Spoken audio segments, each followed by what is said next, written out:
একটা solar system দেখাই। এখানে আমাদের একটা 60 ওয়াটের একটা প্যানেল আছে, তো মেলাতে এটা ডিসপ্লে করছে। এটার যে একটা স্ট্রাকচার, এটা চায়না বাহিরের একটা কোম্পানি, অনেক মজবুত একটা স্ট্রাকচার এবং আধুনিকরণ। আমি যদি আপনাদের এই যে ফ্রেমটা আপনারা দেখতেছেন, এই যে ফ্রেমটা, এটা সম্পূর্ণ এই যে এই ফ্রেমটা একবারে উপর থেকে এখানে কিন্তু নিচে আপনি যখন এটা সারফেসে কাজ করবে তখন কিন্তু নিচে রয়্যাল বোর্ড সিস্টেম আছে। আর প্রত্যেকটা জয়েন্টেই কিন্তু ঝালাই সিস্টেম না, এটা যে স্ট্রাকচারটা প্রতিটাতেই কিন্তু নাটের ব্যবহার করছে। এটা একটা বাইরের চাইনিজ কোম্পানির একটা স্ট্রাকচার। তো এই স্ট্রাকচার সিঙ্গেল সিঙ্গেল ছোট ছোট যে প্যানেল গুলা স্থাপন করে।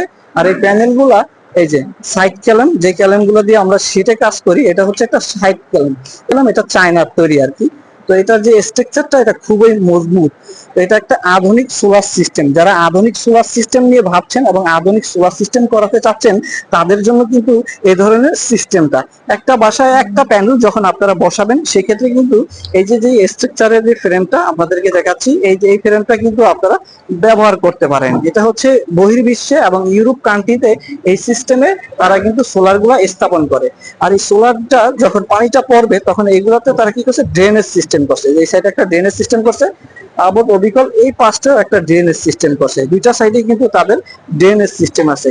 যারা আধুনিক সোলার সিস্টেম নিয়ে ভাবছেন, তাদের জন্য মূলত এই সিস্টেমটা, এই যে স্ট্রাকচারটা যেটা দেখতেছেন, এটা হচ্ছে আধুনিক সোলার সিস্টেমের স্ট্রাকচার।